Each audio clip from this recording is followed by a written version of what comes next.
Without long-distance communication, the modern world would not function as it does. That's obvious. Take this equipment, for instance.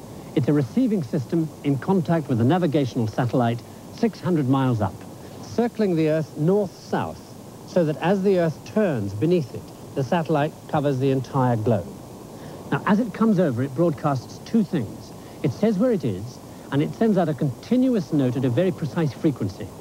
Now, if you compare that note to the sound, say, of the whistle of a train, as the train comes towards you and goes away, the note rises and then falls, like this.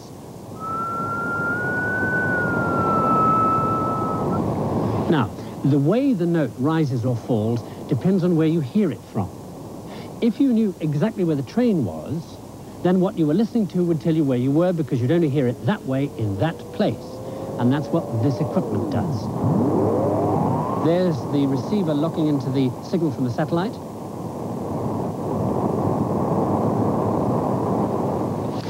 Now the computer is working out the one location on Earth where a satellite at that particular point in space would give it the noise it's hearing. Okay, here's where we are. North, 43 degrees, 42 minutes, 12.1 seconds. East, 4 degrees, 43 minutes, 18.8 seconds. Right, you check those numbers out on a map, and this is where it says we are. South of France, near the town of Arles, at a position accurate to within 30 feet, precisely there where it says there is an ancient aqueduct. There it is.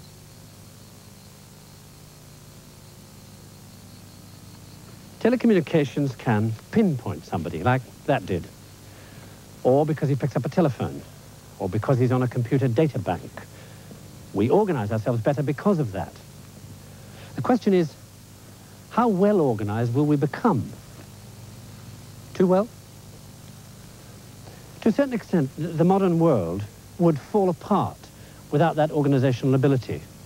The new community of nations that has grown up from the bits and pieces of the old European empires, the French, the English, the Dutch, the Spanish, the Portuguese, is held together because we can organize. But what will that organizational network, that communications network, do to us next? Well, the answer to that question may lie in the past, because this kind of situation's happened before. The last time a world empire fell apart was about 1,500 years ago. Then the empire was Roman.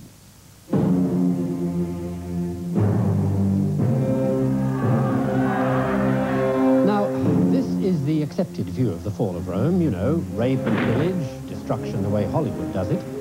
But what really let the barbarians walk all over the Romans was something it won't take you a second to sympathize with. The taxes were too high to pay for the army that was losing all the battles, and a bunch of freeloaders in government, and of course, to pay for thousands of civil servants. So, for the Western Romans, better the barbarian you didn't know than the tax collector you did. So, the place fell apart. The imperial provinces cracked up into small barbarian kingdoms.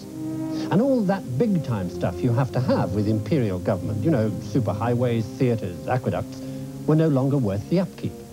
That's why we're here, outside Arles. This aqueduct fed the biggest industrial complex in Europe with water to run the wheels of the great grain mills at Barbegal. 28 tons of flour a day, a technological marvel perhaps to be lost forever in the chaos. All through this period, the so-called Dark Ages, the one organization that still functioned internationally, still traveled the Roman roads when nobody else would, handling the king's local and foreign affairs because its members could still read and write, was the church. It had a fully operational network of communications from bishop to bishop throughout Europe, and that's what held things together. The church then was like our telecommunications now. And so the knowledge that the monks had accumulated gradually spread. Knowledge like how Barbegal had worked, with the great water wheel and the gearing system that made it so efficient. And in the end, by the Middle Ages, look what they did with that wheel. Here's the wheel being operated by water, and here's the gearing system turning the horizontal movement vertical, then horizontal again, and then vertical again in order to operate the millstones. Here's another system operating a trip hammer for bashing things like mineral ore or cloth or leather, soften it up. Here's a system that operates a similar trip hammer device, but it's to work a suction pump for a water supply.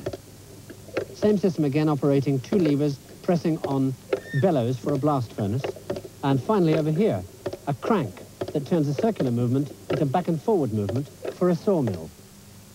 Beautiful system. So, put yourself in their position. The wars are all over. There's loads of productive land everywhere. You've got water coming out of your ears and an amazing machine to use to harness the power. What would you do? Yes, you'd have yourself a medieval industrial revolution.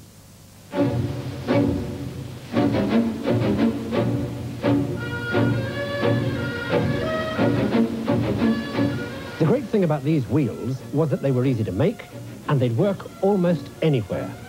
You lived up a mountain, hollow a few trees out, and you had yourself a wooden aqueduct.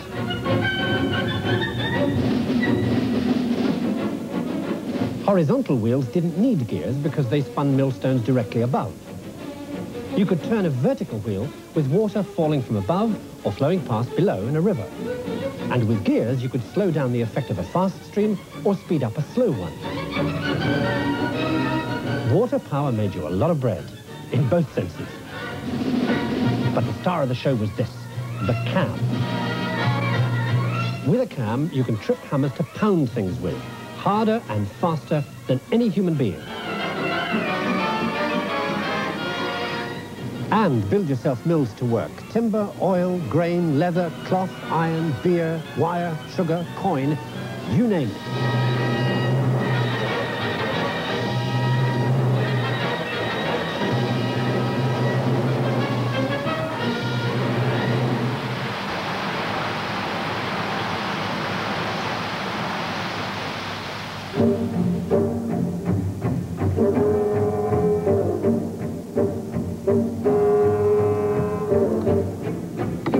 It took a lot of energetic monks to get it all together. Now, they were energetic because in 1098, a bunch of Benedictines, fed up with the luxury and the ritual, lit out for the wild country and the simple life. And St. Benedict's original idea that hard work was good for the soul. But it was the way these Cistercians organized themselves that turned them into a medieval multinational and gave Europe systems management. See, each monastery had to be self-sufficient in food, so they cut back on the praying and added 6 hours labor a day. They went into rearing animals, clearing and draining land. They went out looking for new plants they could grow, and they wrote each other reports on the latest developments. Like this one, growing vines on bad land, hillside terraces.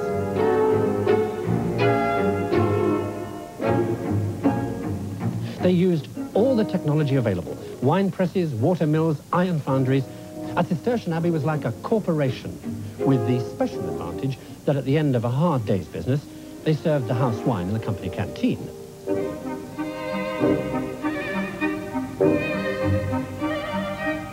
Mind you, the food wasn't that hot. No meat, they sold all that, just vegetables, nettle soup, a few roots, bread, and silence, while you listen to instructive selections from the Corporation Handbook on Getting Spiritual and Managerial Strategy Right, otherwise known as the Rule of St. Benedict. Non veni facere voluntatem meam, sed eius quimisit me. Sed ecce ipsa... Well, with this kind of organization, how could you fail? Within a century, there were nearly 600 Cistercian monasteries.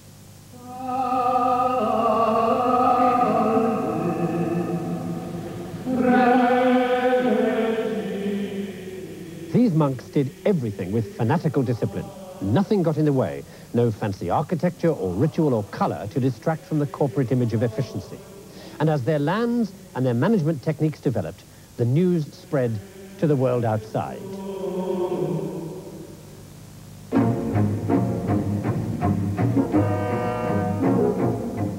Maybe their single biggest success was their sheep-rearing techniques, because by the 13th century, they were producing the best wool in Europe. So, there were the Europeans of the 12th century, with all that amazing water power technology and the red-hot industrial management systems worked out by the Cistercians, almost waiting for something to happen, something that would generate enough money to trigger the economy off into high gear. And when that something happened, it was one of those examples of the way change can come about quite unexpectedly. Because The two inventions that were to trigger the great leap forward could never have been foreseen here in Europe because they came from China. The Arabs brought them to us. And what a gift they were. The first one of those Chinese gifts was a new loom, and it immediately caused a problem. It speeded up weaving because the thread lifting business was now done by foot pedals, not by the weaver's hands anymore. The new loom produced cloth so fast, they ran into the problem of not enough yarn.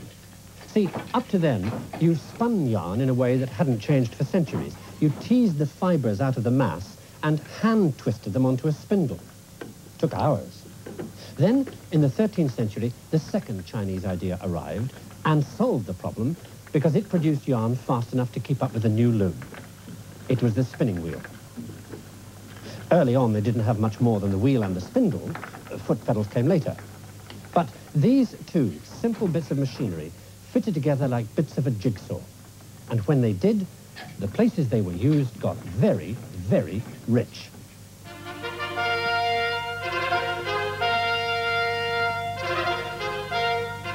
Places like Bruges.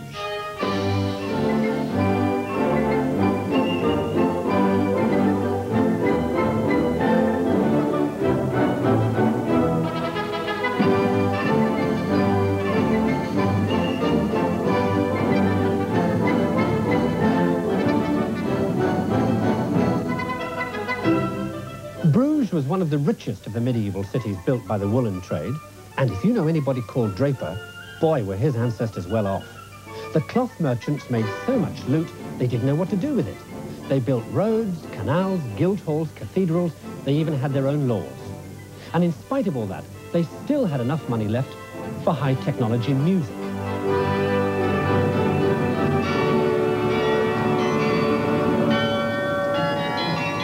Not just this kind of toy, the kind you can still hear in the cathedral towers all over Belgium, where the carillon still plays. Recognize the mechanism? It's the cam again, tripping levers that pulled wires that eventually pulled the clapper on one or other of a number of differently tuned bells. You set the cams in like pegs to trip certain levers and ring certain bells. Now, the reason all the good burghers had all these extra goodies was because they'd found a new market for their wool.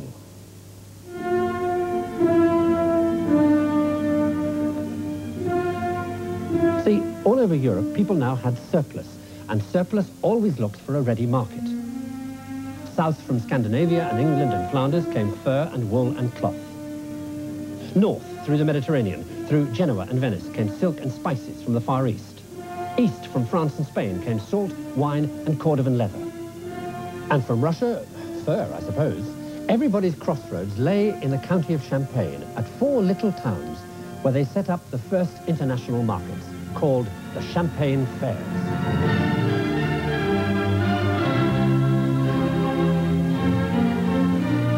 The biggest fair was held at Troyes, in those days half the size of London. And merchants turned up because they got a special safe conduct from the king and armed guards along the road. Of course, the town made a bit out of it too. You had to pay a license to set up your stall, and there was a sales tax, isn't there always? And you had to pay to come in and out of town. Not that any of this bothered the merchants. They just upped the price. Funny how some things don't change. Anyway, this international money-making went like a house on fire, especially among those able to turn up with the very, very rare stuff, like silk, where you really made a packet.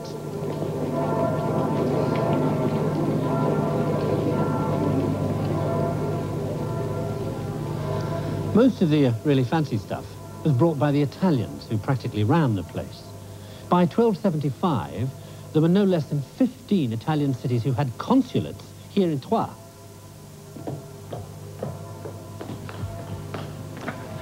The reason the Italians mattered so much was because when everybody got back from a crusade in the Middle East to their rather dull northern European town, all they could talk about were the amazing luxuries of the mysterious Orient. Silk, cinnamon, pepper, elephant tusks. Things which the Italians were very well placed to provide at the fairs. The Venetians, the Genoese, and the Pisans all had trading colonies all around the eastern Mediterranean, where they could pick up stuff from as far away as China.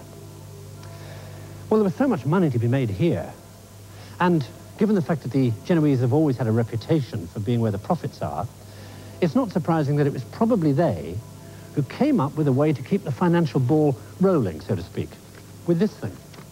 It's an investment contract called a commenda. Now, this is a copy, but this particular one was written on the 14th of November, 1244, and it's a contract between a travelling merchant called John of the parish of St. Genesius and a draper called Otto, there's Otto, who is investing 81 Genoese pounds as a share in a load of purple cloth and gold silk that John the merchant is bringing up here to the Champagne fairs. The agreement goes on to say that John can use his discretion as to where and when he trades, on condition that when he gets back to Genoa, Otto gets detailed accounts and his share of the profits. This tatty bit of paper, which looks like an everyday affair, thing you write in the back of an envelope practically, represents a really fundamental innovation, because it brought everybody, rich and poor, who had any spare cash in on the act. And that spread the risk, and that encouraged more merchants to go to more places. So the Champagne fairs and others, places like this, really boomed.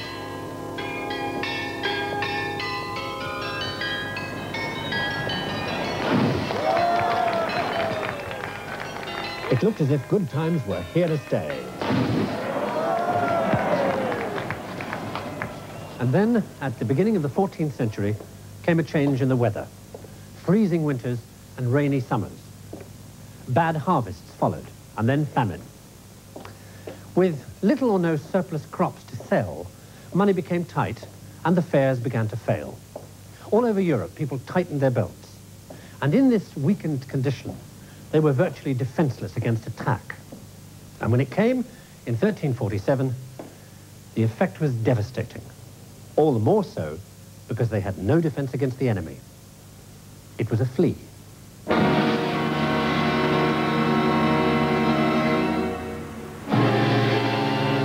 The flea carried the Black Death, and from when it arrived in Europe in 1347 on board ship from the Crimea to when it receded only 4 years later, it killed maybe 40 million people. 200,000 villages were totally wiped out. At the height of the plague, there weren't enough living to bury the dead. The flea sucked the disease in rat's blood, and when the rat died, it jumped onto people and bit them. The effect was appalling, from fever to abscesses in the groin and armpits to death inside 24 hours. Black pustules spread all over the body, which was why they called it the Black Death. The effects were particularly bad in the towns, packed with people busy making all that money. The plague ripped through them.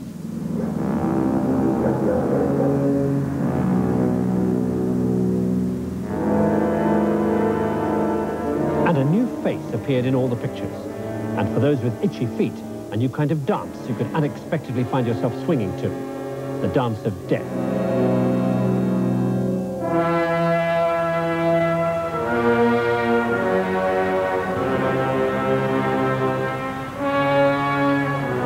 One grimly enjoyable thing came out of it all.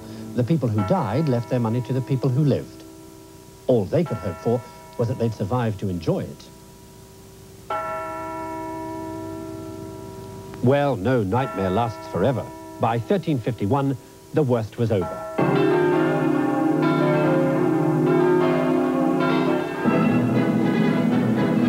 When it was all over, the survivors went insane, trying to forget the horror they'd lived through. Life everywhere in Europe became one long hysterical shindig.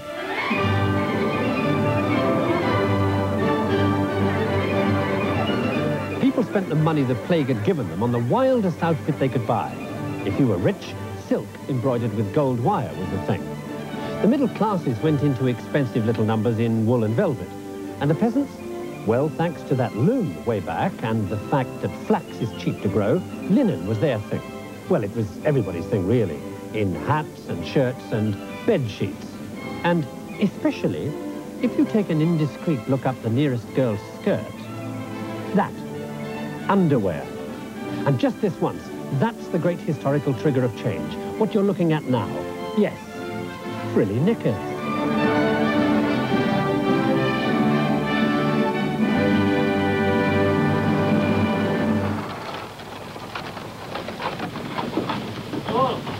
is the first result of the great 14th century bed linen and underwear boom.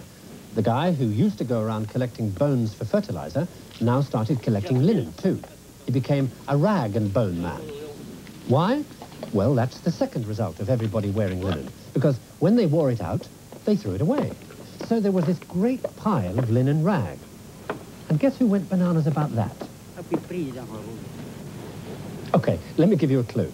The first thing that happens to the linen in this process is that they take it and rip it against a knife to make the rags even smaller. And what is shredded linen rag absolutely perfect for making? Yes, paper. So the paper makers got an unexpected linen rag bonanza, pounded by hammers, tripped again by the can.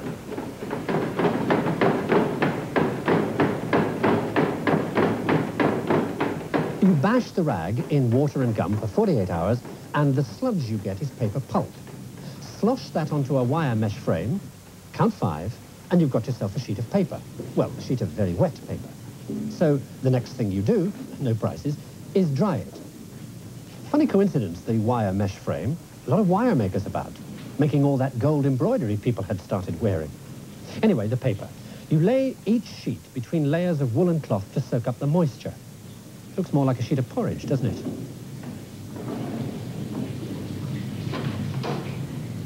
And when you've got a big pile of wool and wet paper sandwiches stacked up, you call the lads.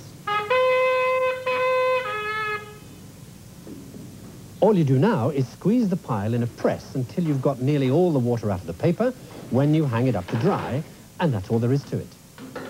Funny how it all comes together here in the paper mill. The water power to run the cams, tripping the hammers to make the pulp, the wine press come linen press to squeeze out the water, and thanks to the automatic loom, the linen that makes the pulp. And because of all that free linen, suddenly the cheapest thing around was paper.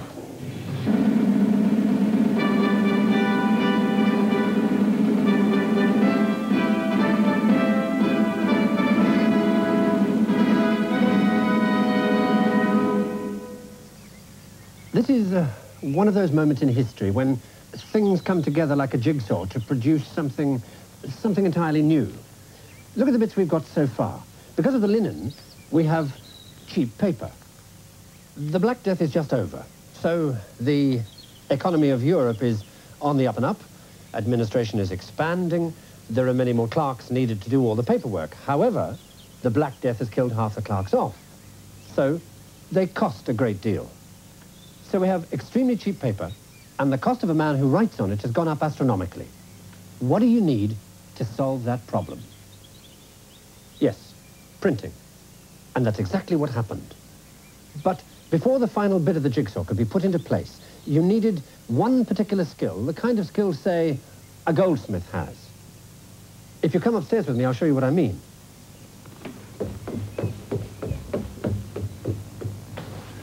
You see, printing had been around for centuries, in the case of the Chinese for 1,000 years, but it was printing with blocks like this. The trouble was those blocks, being made of wood, would tend to wear down, and in any case, they only did the one thing. Now, what our goldsmith friend did, and by the way, his name was Johann Gutenberg, and he lived in Mainz in Germany in the 1450s, he used his expertise with precious metal. He knew what that was, the hallmark. And he knew that the hallmark was made with a punch. So he took a punch, and he carved a letter on the end of it, and using the punch, he punched that letter into a soft copper bar. Then he designed a mold in 2 bits so that it comes apart. You put the mold together like that. You slide into the mold the letter you want to make, any letter. Close it tight with a big spring. Turn it over. And then very, very carefully, you put molten lead alloy into the mold like this. Leave it for just a few seconds, and then you break the mold, and the letter is there, ready to print with. And that letter A will go anywhere on the page you want to put a letter A. It will go in the place of any other letter A. The mold makes all the letters so they're all the same size. It makes all the spaces so they're all the same size, so the printing is uniform. but it's the interchangeability of the letters that is at the heart of Gutenberg's invention. If you think about it, it was a good deal easier for a European to do than, say, for a Chinese, because the Chinese language has thousands of characters, and if you made every one of them, you'd need a space as big as this printing room in Antwerp just to store them in. Whereas the Latin alphabet of the time only had 23 letters to be made. As for the printing itself, well, that was a bit of a cinch. This press was just an adaptation of a linen press that had been around for centuries, as had the ink and the paper. This is the first dated piece of printing we know of. There may be earlier ones, but this one has a date on it. And the people who did it were very proud of what they'd done. It's the introduction to a book of Psalms. And the text says, "This work, adorned with the magnificence of capital letters, was fashioned with the use of a mechanical process for printing and making letters without the use of a pen."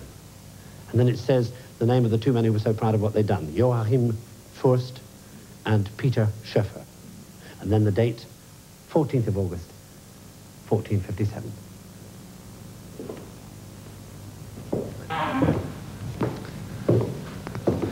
The coming of the book changed everything. Perhaps the most obvious change was the appearance of the bookshop, where you could come in and buy anything you wanted to read. Knowledge was no longer the private property of the priest or the prince or the scholar. If you could pay and you could read, it was all yours. The new books also standardized spelling. They carried an author's name, and they encouraged accuracy because the books could be widely read by people who knew more about the subject perhaps than the author himself.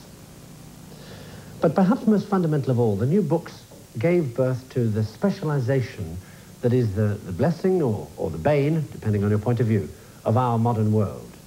Because you see, the architects and the engineers started to write about what they knew in terms that only their co-professionals would understand. The generation that first read these new books could as easily turn its hand to the lute or the sword or the architect's drawing. And because of printing, they were the last generation to be able to do that. The coming of the books must have seemed as if it was going to turn the world upside down in the way it spread and democratized knowledge. And one of the few men responsible for that spread was an Italian called Aldus Manutius. And he realized that what people needed and wanted was cheap, standard books that they could carry with them anywhere they went in their saddlebags. And so he produced the world's first pocket edition. And he did so in what by 1500 was the printing capital of Europe, Venice.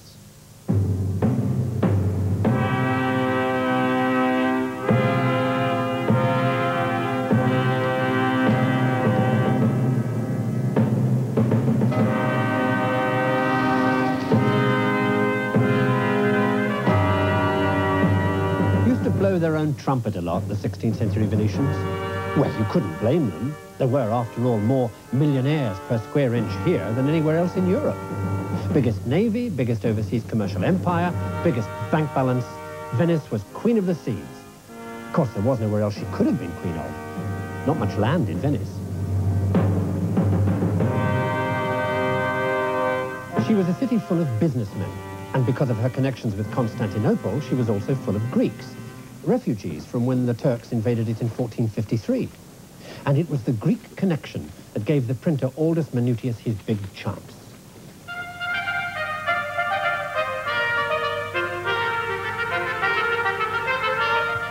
Because Aldus got the Greek refugees to work for him, and because of that, his books gave the world a taste for the knowledge and the style of ancient Greece. He turned out dictionaries and grammar books first, so his customers could learn Greek, and then, of course, they could move on to reading the Greek books he would sell them. No fool he. Well, the new books got everybody turned on to matters ancient. One of the earliest bestsellers was a Roman thing on architecture that got people into big, prestige building projects. People like Michelangelo.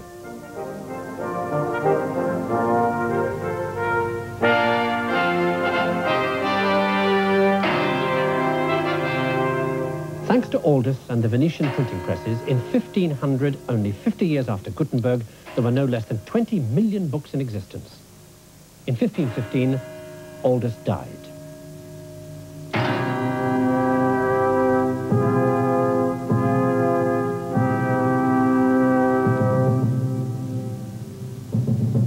Aldous Manutius was laid to rest with his books heaped around him as a mark of respect for what he'd done, which was to print every major Greek classic in existence and invent a new kind of letter type for his pocket editions.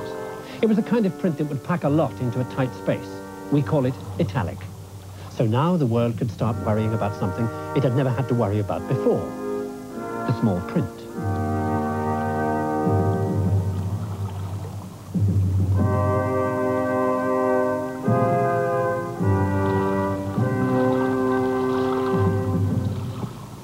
But above all, thanks to books, the world learnt about Greek science. This was one of the books that made the greatest impact of all, by the Greek hero of Alexandria. It details how to make machines using the natural forces of air, or steam, or water as power sources. It's really talking about complicated toys.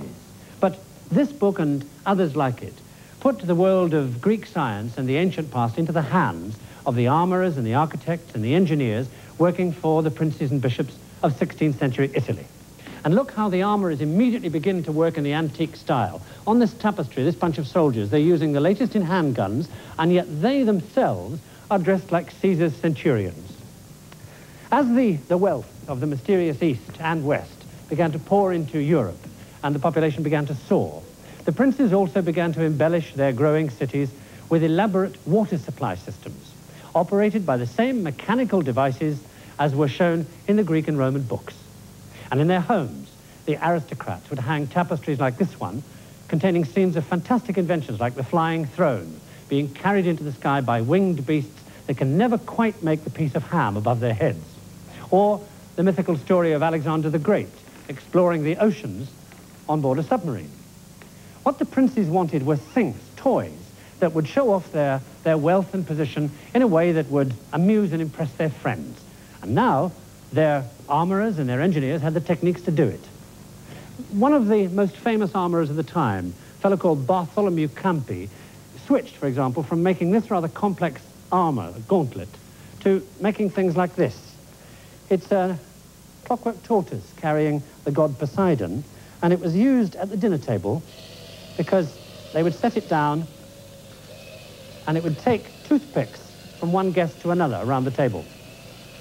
The vogue for automatic machines spread everywhere, and with the help of the hydraulic engineers, it spread in a form that would bring people hundreds of miles just to take a look.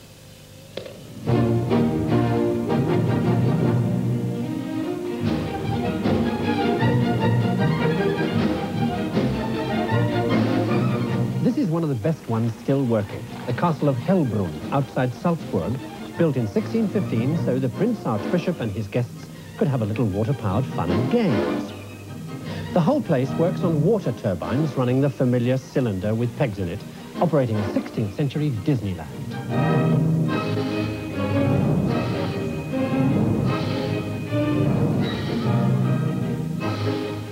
The name of the game was to get the most unexpected things to spurt water all over the suckers who come to dinner. Everybody laughed, ha-ha, because the host was a prince. And besides, you got a free meal out of it all. Well, that's not all you got out of it.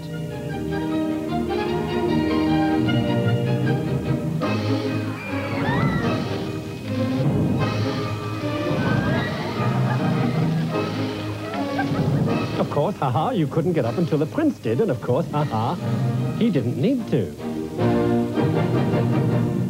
The craze for automatic machinery that spread through Europe came here too, of course. Here, the pegged cylinders run an entire village of mechanical puppets, working like the carillon in Belgium did on wires and levers. The whole thing's only 18 feet wide, and they packed 113 little people into that space. Over the top of all this water-powered wizardry, there was a mechanical organ to drown the machinery noise. And as you left, the prince would politely raise his hat.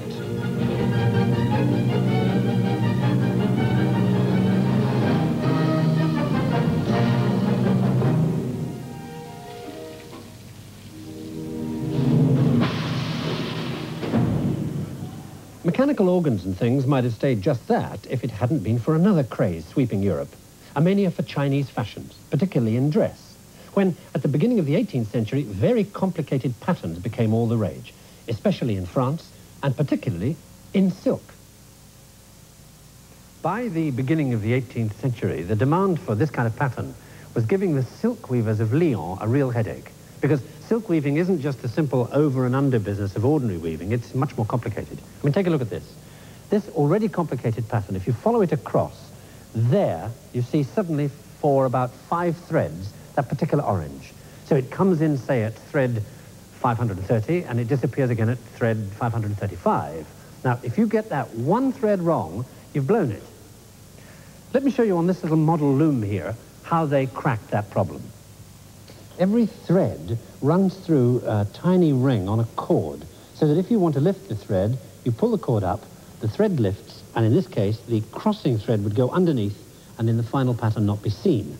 Now, if you tie together all the cords for all the threads that you want to lift into one bunch, then one pull will lift them all, like this.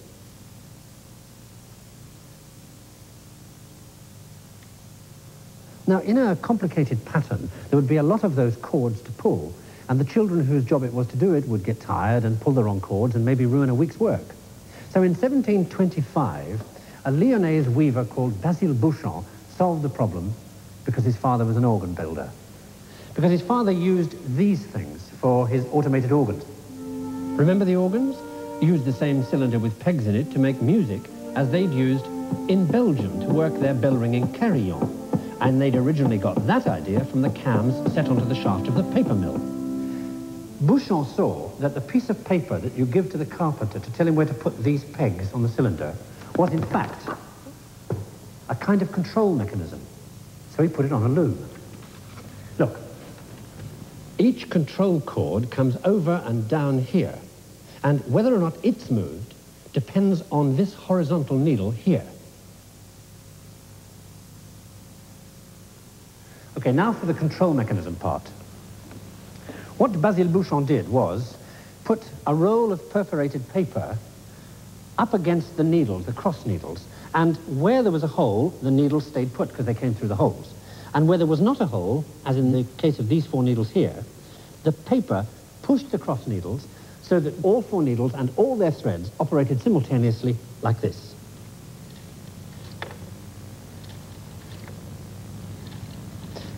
And to change the pattern, you simply move the paper along one row of holes. But the paper tore and the weavers placed it in the wrong position. So around 1740, another weaver from Lyon called Falcon came up with this idea. He put each pattern on a separate card. Now, the card was more durable, and you couldn't really mistake how you should position it.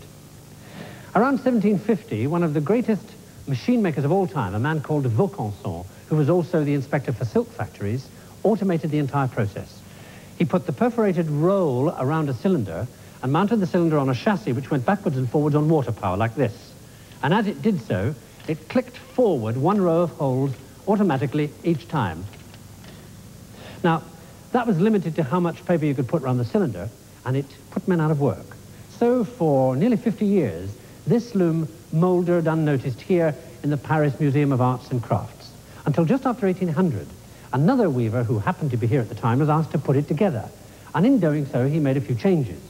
He put Vaucanson's idea together with Falcon's cards and came up with this. It's automated, and it has the advantage that if you want to increase the pattern, you simply add more cards. Now, for that minor amendment, he got all the glory, because to this day, the entire concept is named after this man. This is a jacquard loom. And boy, what a success that was. Well, not in France, because the revolutionaries decided they didn't like fancy aristocratic patterns. But in England, where the loom ended up making things like paisley shawls very popular. And where these cards got picked up for a very different reason. They got used to control automatic riveting machines that by the mid-19th century helped to build the great new iron ships that were to make the crossing of the Atlantic safer and faster. Just in time to handle the biggest load of passengers that any shipping lines had ever carried. The poor, huddled masses of Europe. And though they didn't know it, these immigrants were to trigger off the development of one of the modern world's most extraordinary inventions. By the 1870s, the immigrants were stepping ashore on American soil at a rate of over 7,000 every day. The journey across the Atlantic had taken anything from 12 days to 3 weeks, and most of them traveled in conditions that varied from bad to appalling. Many of the bigger ships were designed with only one thing in mind: to carry as many immigrants as possible. And so they came, in filth and degradation, packed in like cattle, treated much the same. The vast majority came to New York, at first to the immigration depot at Castle Garden, and then later here, to the place that was to become a symbol both of everything that America offered and the terrible fear that at the very gates of freedom they would be turned away, here at Ellis Island.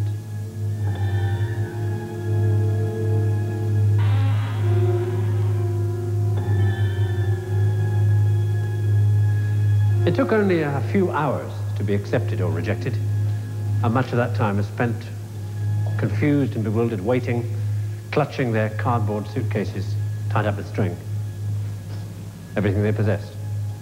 Some of them, those who could write, even left their names on the walls, as if to say, look, I made it.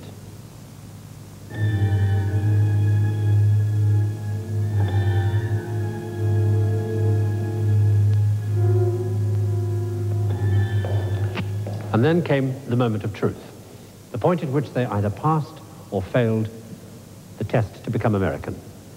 What none of them could have known was how easy that test was. A quick look at the eyes, the hands, and the throat, and then the writing down of their particular details. The point at which many of them lost their old names because the inspectors couldn't spell them and they couldn't write them.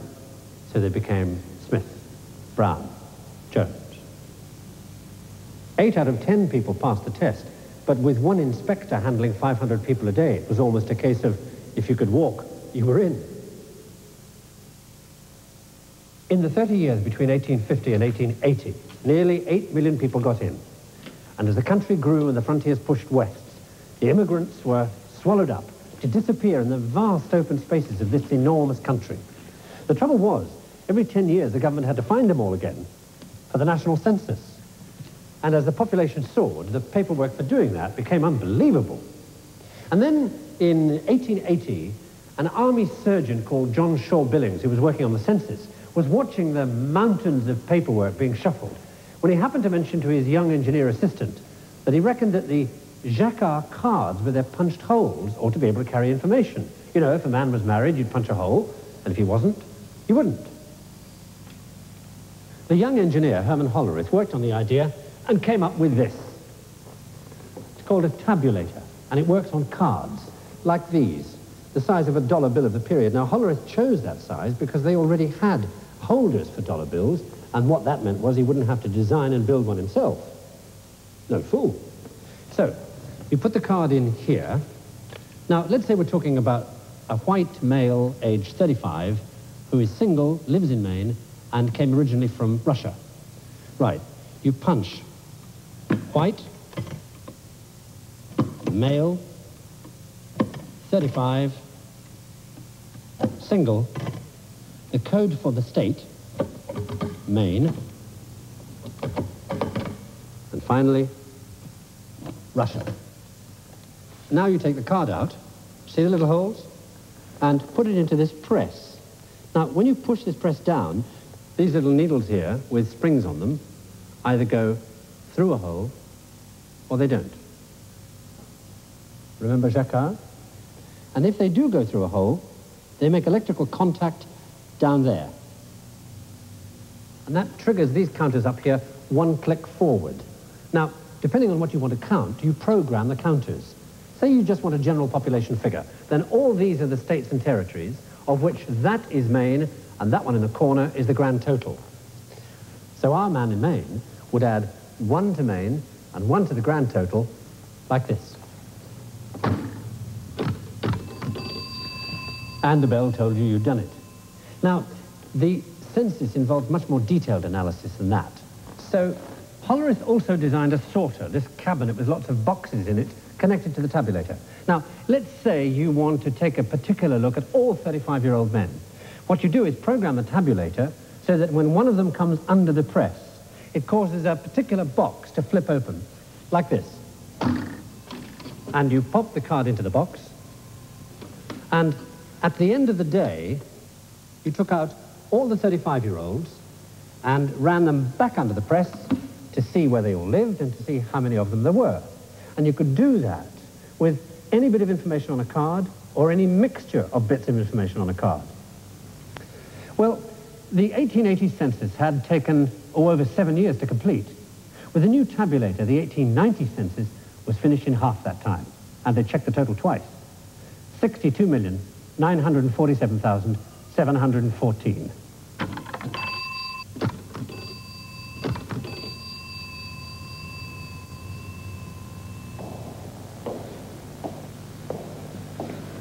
So, the trail has brought us from the water wheel to the loom, and the linen it produced that made paper so cheap it spurred the development of printing, of books that interested people in things like automated organs, whose pegged cylinders gave the French silk weavers the opportunity to run their looms with perforated cards that Hollerith used to count Americans who had once passed through this hall in Ellis Island. Gateway to the one country that more than any other would fall apart if it weren't for Hollerith's card, used to program the computers without whose help the entire massive structure of the modern world would fall down. Most of the ancestors of the computer brought people pleasure. What will it bring us?